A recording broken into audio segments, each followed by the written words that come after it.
All right, good morning, good afternoon, and good evening, everyone. This is Dr. Ephraim. Today's date is August 23rd, 2021. I'm saying Ahaya by Yeshem, Yeshua HaMashiach, Baruch Atah Adonai. And if you're listening to the sound of my voice, you were blessed to see yet another day, and all praise is due to the Most High God of Israel now and forever.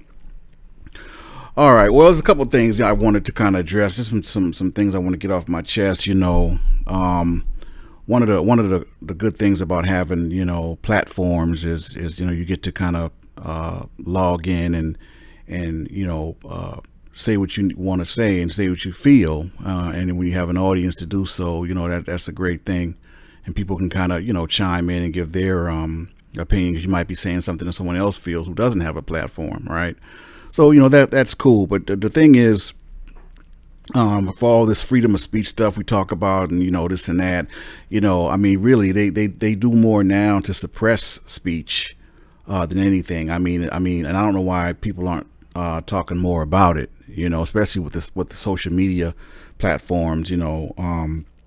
It's like you say something that someone finds offensive or someone doesn't like, and whatever the case may be, they'll shut you down, right? And that shouldn't be so at all. I mean, it's one thing to say something that someone disagrees with. Okay, that's fine. That this is we all have free will. We have the will to think for ourselves. But to shut someone down or block them or shut them up because you don't like what they're saying, that's not cool.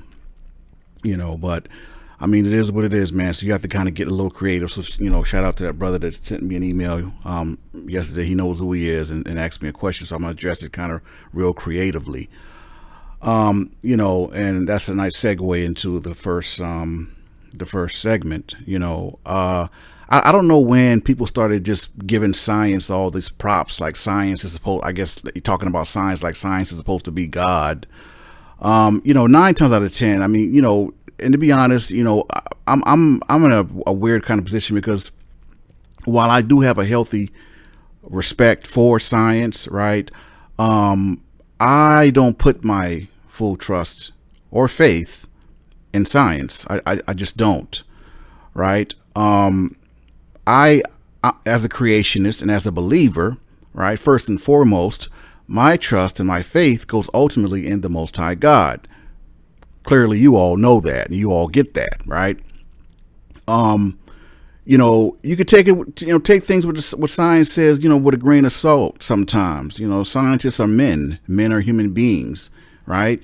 Men err. Men get things wrong. Science ain't always right. Just like the weatherman ain't always right, right? So this whole notion that just because science says it or science co-signs something that we're supposed to jump on board, whatever the case may be. I'm not on that bandwagon. I'm not, because at the end of the day, we are supposed to govern our own selves. And of course, if you have, underage children, you're supposed to make decisions, in the best interest of them, based on your knowledge and wisdom. Right. And so, because let's be real, man, there's a whole bunch of stuff that science can't explain. Science ain't all that. Science can't even explain the universe. For all our technology and all our so-called science and all this and that, we can't even rebuild a pyramid. I can go on and on. Y'all know where I'm coming from and where I'm going with this, right? So science ain't all that, man. Science is a bunch of men and women who, educated, whatever the case may be. They get stumped all the time. They don't have answers. And when they don't have answers, what do? They go to quote unquote educated guesses, right or wrong. Well, me personally, I'm not living my life on someone else's educated guess. I'll go with how I feel about me and myself and the decisions I want to make for me. How about that? Right? So, I can respect science as we all should, given in the proper context, whatever the case may be. But science is not God, period, point blank. And that's my position. Okay, this is not to dispel anyone or to put anyone down who, you got all these so-called stars and movie stars and comedians, with this whole science stuff. It's like, man, wait a minute, is there some kind of agenda? Why, what's up with this science stuff all of a sudden? Right. So I don't know, but just be aware, my people, make the best decisions for you and your family based on your wisdom, your knowledge, your faith, right? Where you put your faith, where your faith lies, right? And like I said, if someone wants to put all their faith in man and science, hey, do your thing. But that's not where I'm at with it. Win, lose, or draw. I used to always say, I'm going to make the best decisions for me and mine. Period. Point blank. No one's going to make that decision for me. And the day that I can't make decisions for myself, or whatever case may be, then that's the day I wouldn't even want to be here. And that's real talk. On to the next segment. Man, oh man, this young lady right here, Miss Naomi Osaka, 23 years old, man. She's just trying to do her thing. Clearly, she's going through a rough patch. She's lost her last couple matches. She lost at the Olympics, and the Japanese kind of turned on her, questioning her because she's biracial. Her father is Haitian, right? And she even had to kind of withdraw. She suspended, holding conferences and stuff because she's just, battling depression, right? She's not real crazy about the media and stuff like that. And I don't know if it's just me, but I noticed that the majority of people, media included, they're not as sympathetic or empathetic when it comes to a woman of color or a person of color dealing with sensitive issues like that. It's like they question her. It's like she doesn't have a right to have an illness or a mental depression, right? And that's so messed up, man. In this recent conference, this bully reporter, man, he basically trying to come at her talking about. She says she don't like to do press conferences, but when it suits her and suits some of her what she's doing, it's like it's like basically she's being a hypocrite in a sense, and I just think it was just really unnecessary. You can see her really sincerely trying to address an out of bounds question. Really, it wasn't so much the question, it was the tone, right? It was you can tell he was doing it to kind of try to intimidate this young lady. I really wish they would just leave her the hell alone, man. It's not cool. It's not right. And I tell you, if that was my daughter, I would have walked up there and walked her right off there. Cause she ended up ending the, cause she was actually literally trying to answer this jerk's question, right? You could see her visibly, looking off, trying to figure out, the answer to this question or whatever. And so I guess the gravity of the moment got too much for her, and she just put her head down, man. She started crying and stuff. And I didn't like that. I didn't like that at all, because I'm like, that wasn't necessary. It just wasn't. And it just seems that there's just no real empathy when it comes to a woman of color. It's like we can't have issues. We can't have mental health issues, right? It's okay for everyone else, but not us. And if we do, they question the validity of it, and that's not right. So, whatever this young lady's going through, man, I really pray and hope that she, she kind of takes a hiatus and just takes some time for herself, man. It ain't about tennis. She already won four Grand Slams. I mean, I'm saying? She's already made her mark, whether she wins another match or not. The world going to know her name and going to remember her name. I just really hope and pray that she gets the help she needs and wants, and just take a break, man. Just take a break. She's young. She's still trying to figure some things out, whatever the case may be. And I just think that with all the weight of the world on her shoulders, I couldn't imagine what it is to be 23 years old and just have your whole life, almost every inch of it, scrutinized like that. I mean, that's a lot, man. People think because you got a lot of money and fame that, it's all good. Nah, if anything, that compounds it. That makes it not so all good, to be honest with you. So, but anyway, I hope that young lady, like I said, gets the help she needs, take all the time off she needs, come back strong, man. Let them know what time it is. All right, on to the next segment. ShaCarrie Richardson. This young lady just can't seem to get it together. First, she got disqualified from running in the Olympics for smoking weed. Then she spent a month getting on Twitter and talking trash and tweeting and this and that and making all these comments and putting a lot of pressure on herself. right? Because she had a big race coming up against the three sisters, Jamaican sisters that won in the Olympics. Well, the race finally got here, and she got smoked, y'all. I mean, it was embarrassing. I mean, I was embarrassed for her. She came in last place. She was ninth. I mean, she looked like a little girl among women out there. I mean, she looked slow, and I just don't see how she makes that up. But after all the stuff she talked and all the pressure, all the stuff she said and put all the pressure on herself, this and that, after she lost this race embarrassingly, this is what she had to say. Ladies from the Olympic Games. Coming out today, it was a great return back to the sport.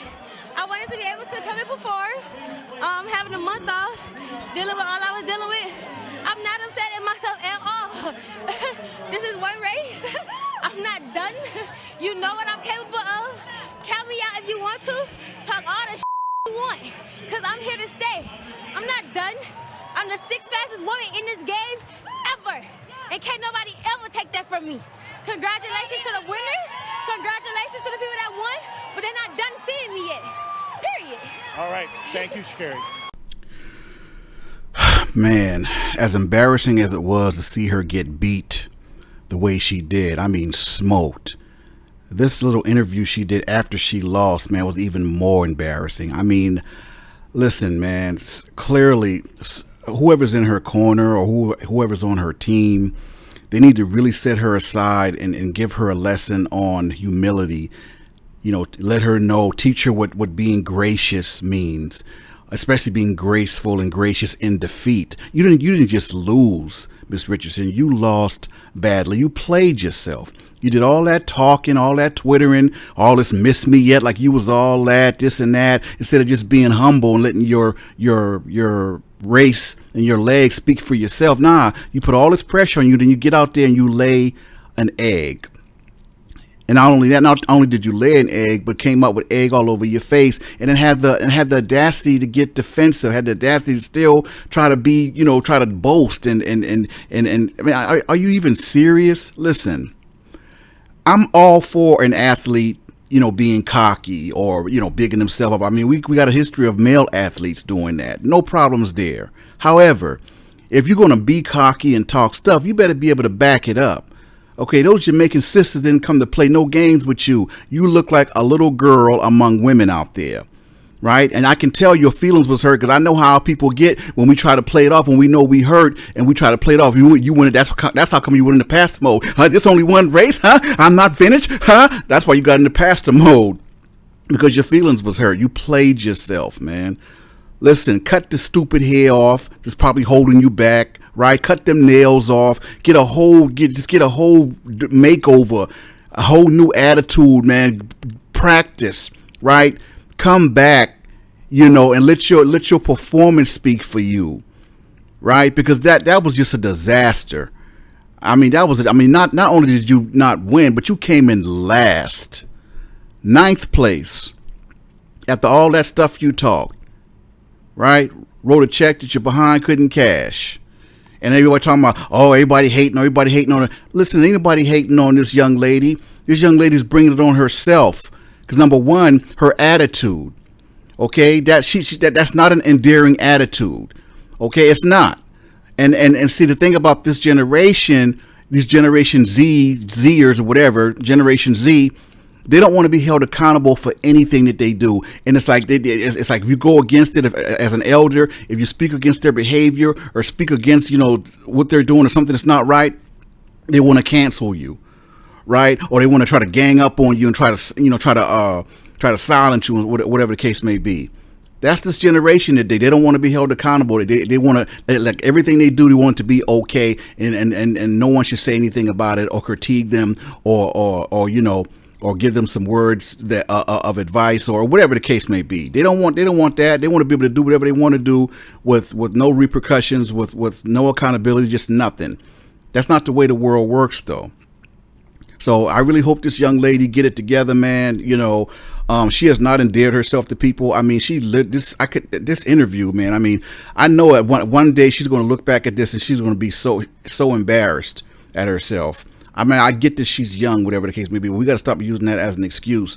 Her age has nothing to do with her, conducting herself the way she's supposed to as a professional athlete. And if she doesn't have people around her letting her know that, well, she needs to get some new people, because that was just the race was horrible. But that little interview right there, that was a disaster, man. I mean, I could not believe that. I mean, and when do they start interviewing the loser of a race? Because they should have been interviewing those Jamaican sisters, because I was like, man, as bad as they beat ShaCarrie, I don't see how she makes up that, I don't see how she makes that up in terms of, beating them, anytime soon. But I mean, by how bad they beat her, I just don't see it. And I'm not saying it's not possible. I mean, all things are possible, but we're gonna have to see it. But Miss Richardson, you definitely need to get it together, young sister, because you're on the wrong path.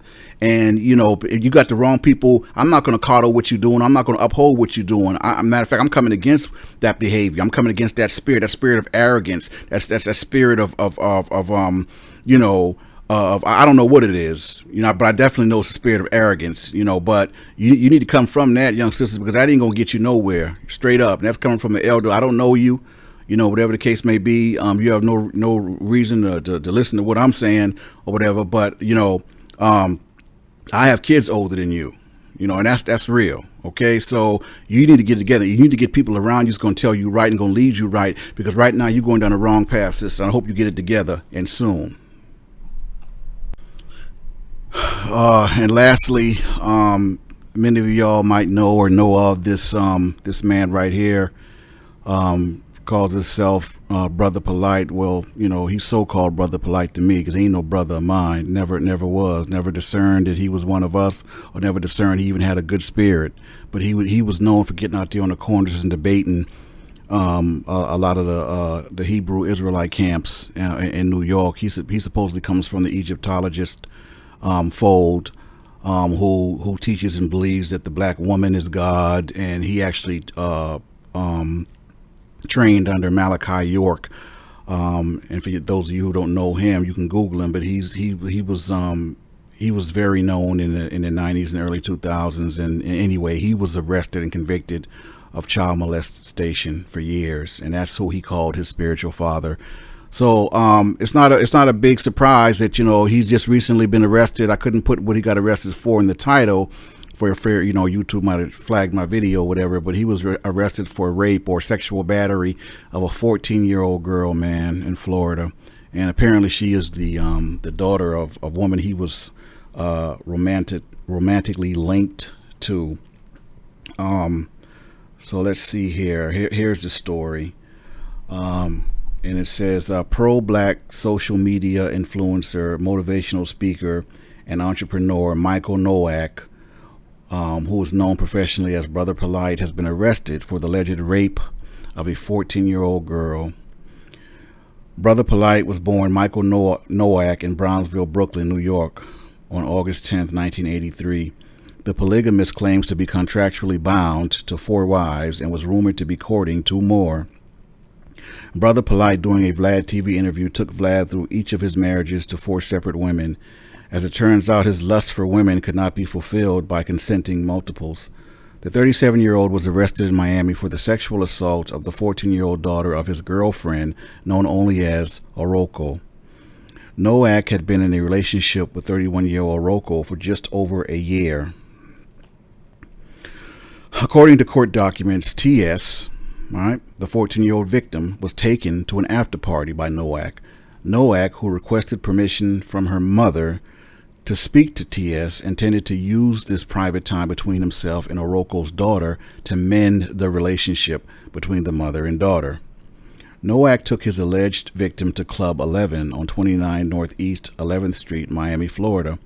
Upon arrival, the club was closed. The two went to a hotel room at 1100 West Avenue, Unit 319, Miami Beach, awaiting the new party location. While the two were alone in his hotel room, the defendant, Nowak, gave the alleged victim numerous alcoholic beverages, which she consumed. The victim then stated that Nowak began dancing and touching her inappropriately all over her body, groping her thighs, buttocks, other areas.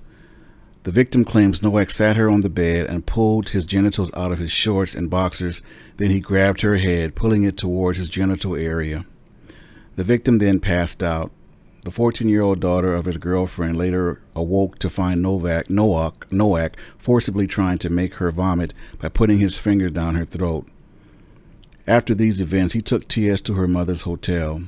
The mother, Oroko, who was staying at a separate hotel, noticed not only that her daughter was severely intoxicated, but also that T.S. had severe swelling of the mouth area. The defendant, Nowak, according to court documents, then pled with the victim's mother against calling the police, saying that if she did, she would ruin his career. Wow. Ms. Oroko transported the victim to Mount Sinai Hospital, where T.S. disclosed sexual battery. The victim was transported by her mother to the Roxy Bolton Rape Treatment Center in Miami, where her clothing items were gathered and a rape kit was performed with evidence collected. Said evidence was transported to Miami-Dade County's forensic lab on 5/4/2021. Results from Miami-Dade County Forensic Lab were received and confirmed. The 14-year-old victim, T.S., had a total of 6 confirmatory semen stains on her shirt and scarf. A DNA warrant was obtained and served to defendant Nowak on June 8, 2021. The DNA sample swab taken from Nowak was transported to Miami-Dade's forensic lab for analysis on 8/10/2021. The Miami-Dade forensic report confirmed that the semen found on 14-year-old victim T.S. matched the defendant, Nowak, better known as Brother Polight. Nowak has since been arrested. His bond was denied, as it should have been. It's sad, man, and you know, and I'm not surprised, and it's sad to say, I'm just not surprised. His spirit, man. Like I said, anytime you call a convicted child molester your spiritual father, all kinds of red flags are going to go up. Ladies, listening to this, be careful, man, with these guys you're bringing into your life around your young, not just your young daughters, your young sons. You understand? I mean, they could be grooming them. They could be, you know, just be mindful and be watchful, right? Don't be so trusting. I just think that's messed up that happened to that young lady, man. And whatever he's supposed to get, I hope he get to the maximum. You know, if he's convicted of this crime, because that's some foul stuff, man. That is some foul stuff. But yeah, my spirit never agreed with him, like, ever. And I don't care what his DNA says. I know that dude is a Hamite, man. I know he's a Hamite. So his spirit he got that Nimrod spirit to me. And y'all know Nimrod. But anyway, I'm going to get into that. But that's pretty much it, man. I just wanted to speak on a few things in the news, right? I had some time. I wanted to, give my thoughts, whatever the case may be. I thought this was pretty big, especially to the so-called conscious community or whatever. A lot of Israelites and Egyptologists, in that circle, they all know about Polight or whatever. So I kind of wanted to, back in the day, I used to frequent some of those videos and stuff like that. So, but anyway, that's it, man. Until next time, let's talk to Ephraim signing off, saying Ahaya by Yeshem, Yeshua HaMashiach, Baruch Atu Adonai. Shalom, elect.